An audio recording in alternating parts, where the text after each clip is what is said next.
Magandang araw sa inyong lahat at welcome sa aking channel.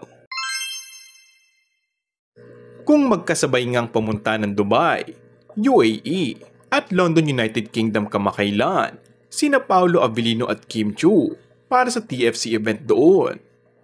Hindi naman sila sabay na pupunta ng Los Angeles, California para sa ASAP Natin 2 in California.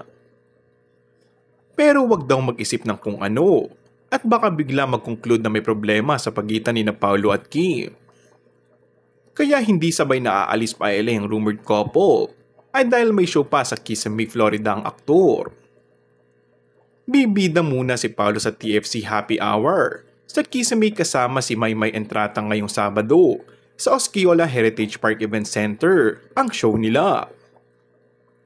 Ngayong Huwebes daw ang alis ni Paolo pa Amerika at sana nga raw ay hindi na masama ang panahon para wala maging aberya.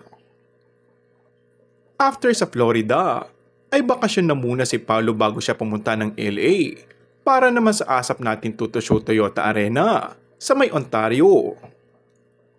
Ngayon pa lang ay ang daming nating mga kababayan sa California, kaya tiyak na masasight kaagad nila kung magkasama ba si Paolo at Kim sa mga lakaran sa lugar na iyon at excited na silang makita. Kung bago ka lang sa akin channel ay mag-subscribe at pindutin na rin ang notification bell. Maraming salamat!